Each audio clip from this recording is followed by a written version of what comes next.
അസ്സലാമു അലൈക്കും വറഹ്മത്തുള്ളാ. 2ാം ക്ലാസ്സിലെ കുട്ടികൾക്ക് ഇന്നത്തെ അഖീദ പരീക്ഷ എങ്ങനെ ഉണ്ടായിരുന്നു? വളരെ വളരെ സിമ്പിൾ ആയിരുന്നു എന്നാണ് എനിക്ക് മനസ്സിലാവുന്നത്. കാരണം അത്രയും സിമ്പിളായ ചോദ്യങ്ങളായിരുന്നു ചോദിച്ചത്. ഒന്നും ബുദ്ധിമുട്ടുള്ള ഒരു ചോദ്യം ഉണ്ടെന്ന് തോന്നുന്നില്ല. Full simple. ഇത്ര സിമ്പിളായ ഒരു പരീക്ഷ ഇന്ന് നടന്നിട്ടുണ്ടോയെന്ന് അറിയില്ല. അത്രയും സിമ്പിളാണ്. നമ്മൾ പറഞ്ഞ അതേ കാര്യങ്ങളാണ് വന്നത്.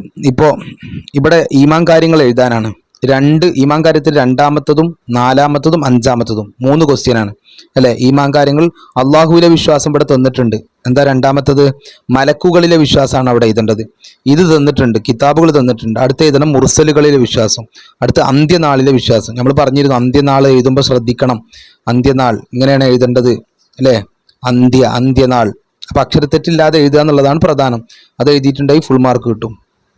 അടുത്തത് നബിമാരെ പേര്. ഇവിടെ ഏടുകൾ വളരെ സിമ്പിളാണ്. ഇതൊക്കെ തന്നിട്ട് സാധാരണ ഇതുപോലും തരാറില്ല. ഇത് ഉത്തരം തന്നിട്ടാണ് ഇങ്ങോട്ട് എഴുതാൻ പറഞ്ഞത്. എത്ര വലിയ വളരെ സിമ്പിളായി എന്ന് പറയും. ആദം അലൈഹി ഇസ്ലാമിന് 10 ഏട്. അടുത്ത ഇദ്രീസ് അലൈഹി ഇസ്ലാമിന് 30 ഏട്. ഷീസ അലൈഹി ഇസ്ലാമിന് 50 ഏട്. ഇബ്രാഹിം അലൈഹി ഇസ്ലാമിന് 10 ഏട്. അടുത്തത് ഇവിടെ നബിന്റെ പേര് തന്നു. ഇനി നമ്മൾ എന്ത് എഴുതിയാൽ മതി? തൗറാത്ത് എന്ന് എഴുതിയാൽ മതി. ദാവൂദ് അലൈഹിസ്സലാം സബൂർ, അങ്ങനെ അത് മാത്രം എഴുതിയാൽ മതി. കഴിഞ്ഞ അരക്കൊല്ല പരീക്ഷനേക്കാളും വളരെ സിമ്പിളായിട്ടാണ് പരീക്ഷയ്ക്ക് ചോദ്യം വന്നത്. അപ്പോൾ കുട്ടികൾ ജയിച്ചു പോയിക്കോട്ടെ എന്ന് വിചാരിച്ചിട്ടായിരിക്കും. ഇനി ഇവിടെ ശ്രദ്ധിക്കേണ്ടത് എന്താണ്? തൗറാത്ത് എന്ന് എഴുതുമ്പോൾ ഇവിടെ അവസാനത്തെ താഴെ ഏതാണ് ശ്രദ്ധിക്കണം. പിന്നെ ഇവിടെ ഒരു യാ ഉണ്ട്, പുള്ളിയില്ലാത്തൊരു യാവ് കൊടുക്കണം. തൗറാത്ത്. പിന്നെ സബൂർ അത് തെറ്റിക്കൂല. പിന്നെ ഇഞ്ചീൽ കണ്ടോ, ഇഞ്ചീൽ. ഖുർആൻ ഇവിടെ തന്നിട്ടുണ്ട്. ഇനി അടുത്ത ചോദ്യം. ഇതൊക്കെ വളരെ സിമ്പിളായി പോയി. താഴെ കൊടുത്തവയിൽ നിന്ന് സ്വർഗം ലഭിക്കുന്ന കാര്യങ്ങൾക്ക് നേരെ ശരി അടയാളപ്പെടുത്തുക. അത്രയേ ഉള്ളൂ. ഉമ്മയെ അനുസരിക്കൽ ശരി, നോമ്പ് നോൽക്കൽ ശരി, ഖുർആൻ ഓതൽ, സത്യം പറയൽ. ഇവിടെ ഖുർആൻ ഓതൽ 2 വട്ടം വന്നിട്ടുണ്ട് അല്ലേ. അപ്പോൾ 2നും ടിക്ക് ഇട്ടാൽ മതി, വല്ല പ്രശ്നമൊന്നുമില്ല. ഖുർആൻ ഓതൽ. പിന്നെ ചീത്ത വിളിക്കലും കളവ് പറയലും അത് പറ്റൂല. അടുത്ത് നാം ആരെയാണ് ആരാധിക്കേണ്ടത്? 1ാം ക്ലാസ്സിലെ കുട്ടികൾ തന്നെ പറയും നാം ആരെയാണ് ആരാധിക്കേണ്ടത്? അള്ളാഹുവിനെ. അടുത്ത് നമ്മുടെ നബി സല്ലല്ലാഹു അലൈഹി വസല്ലമയുടെ ജനനം എവിടെയാണ്? മക്കയിൽ. എല്ലാവർക്കും അറിയാം മക്കയിലാണ്. മക്ക എന്ന് എഴുതുമ്പോൾ ശ്രദ്ധിക്കണം മാത്രം. അവസാനം എന്തുണ്ടാവും? ഒരു താവ് ഉണ്ടാവും അല്ലേ. അവസാനം ഇങ്ങനത്തെ ഒരു താവ് ഉണ്ടാവും. മക്കയിൽ. അടുത്തത് ഇൻഷാ അല്ലാ എന്ന് പറയണം എപ്പോൾ? എപ്പോഴാണ് ഇൻഷാ അല്ലാ എന്ന് പറയേണ്ടത്?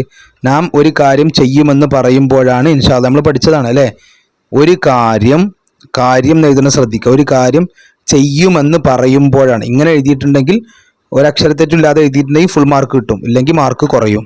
അക്ഷരത്തെറ്റിന് മാർക്ക് കുറക്കും. കാരണം അത്രയും സിമ്പിളായൊരു ചോദ്യമല്ലേ. അടുത്തത് ലോകം മുഴുവൻ നശിക്കും എപ്പോൾ? നമ്മൾ പറഞ്ഞ ചോദ്യമായിരുന്നു. ഇസ്രാഫീൽ അലൈഹിസ്സലാം സൂർ എന്ന കാഹളത്തിൽ ഊതുമ്പോഴാണ്. ഇവിടെ കുറച്ച് ശ്രദ്ധിക്കണം. സൂറിന്റെ സ്വാദാണ് വരേണ്ടത്. പിന്നെ കാഹളത്തിൽ ഊതുമ്പോഴാണ്. കണ്ടോ, ഇതൊക്കെ അക്ഷരത്തെറ്റില്ലാതെ എഴുതിയിട്ടുണ്ടെങ്കിൽ ഫുൾ മാർക്ക് കിട്ടും. അക്ഷരത്തെറ്റ് വന്നാൽ മാർക്ക് കുറക്കണം എന്നാണ് നിയമം. അടുത്തത് ലോകം മുഴുവൻ നശിക്കും എപ്പോൾ? അടുത്തത് ഇൻഷാ അല്ലാ എന്നതിൻ്റെ അർത്ഥം എഴുതാനാണ്. ഇൻഷാ അല്ലാന്റെ അർത്ഥം നമ്മൾ പറഞ്ഞിരുന്നു. എന്താ അർത്ഥം? ഇൻഷാ അല്ലാന്റെ അർത്ഥം അള്ളാഹു ഉദ്ദേശിച്ചാൽ. അടുത്ത ചോദ്യം എന്താ? ലാ ഇലാഹ ഇല്ലല്ലാഹിന്റെ അർത്ഥം അല്ലേ. കണ്ടോ, ആരാധനക്ക് അർഹൻ അള്ളാഹു അല്ലാതെ മറ്റാരുമില്ല. ഇവിടെ അക്ഷരത്തെറ്റ് ശ്രദ്ധിക്കണം. അക്ഷരത്തെറ്റ് വരാതെ ശ്രദ്ധിക്കണം. ആരാധനക്ക് അർഹൻ അള്ളാഹു അല്ലാതെ മറ്റാരുമില്ല. അങ്ങനെ തെറ്റില്ലാതെ എഴുതിയവർക്ക് ഫുൾ മാർക്ക് ഉണ്ടാവും. അടുത്തത് പൂരിപ്പിക്കാം. ഈ ലോകം നശിച്ചതിന് ശേഷമുള്ള ദിവസമാണ്. ആ ദിവസത്തിന്റെ പേരെന്താണ്? എന്താ? വളരെ സിമ്പിളാണ്. അവസാന നാൾ അല്ലേ. കണ്ടോ, ഇത് അവസാന നാൾ എന്നിങ്ങനെ എഴുതേണ്ടത്. അടുത്തത്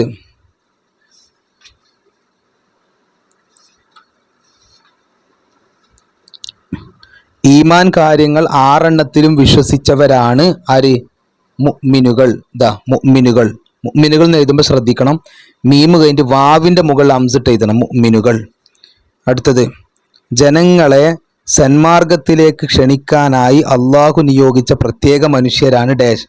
സാധാരണ ആരാണ് നബിമാർ എന്നാ ചോദിക്കാറ്. ഇത് നേരെ ഉത്തരം തന്നിട്ട് അതിന്റെ പേര് എഴുതാൻ മാത്രമാണ് ചോദിച്ചത്. ഇത്ര സിമ്പിളായിട്ടാണ് ചോദ്യം തന്നത്. ജനങ്ങളെ സന്മാർഗത്തിലേക്ക് ക്ഷണിക്കാനായി അള്ളാഹു നിയോഗിച്ച പ്രത്യേക മനുഷ്യരാണ് നബിമാർ. ഇത് എഴുതിയാൽ മതി. സാധാരണ ആരാണ് നബിമാർ എന്ന് ചോദിച്ചിട്ട് ഇത് മൊത്തം എഴുതാനുണ്ടാവല്. ഇത് നേരെ തിരിച്ചാ വന്ന ചോദ്യം. അത്രയും സിമ്പിളാക്കിയിട്ട് അടുത്തത് വിശുദ്ധ ഖുർആൻ ഇൽമിൻ്റെയും ഹിദായത്തിൻ്റെയും ഗ്രന്ഥമാണ്. ഞാൻ പ്രത്യേകം പറഞ്ഞിരുന്നു, ഗ്രന്ഥം എന്ന് എഴുതുമ്പോൾ ശ്രദ്ധിക്കണം. കണ്ടോ, ഗ ആദ്യം ഗ പിന്നെ രഗ്ര, ഗ്രന്ഥമാണ്. ഇവിടെ ഒരു ഹാ വേണം, ഗ്രന്ഥമാണ്. അപ്പോൾ ഇതാണ് ഇന്നത്തെ പിന്നെ അക്കീദൻ്റെ 2ാം ക്ലാസ്സിലെ അക്കീദൻ്റെ ചോദ്യപേപ്പർ. എല്ലാവർക്കും സിമ്പിൾ അല്ലായിരുന്നു?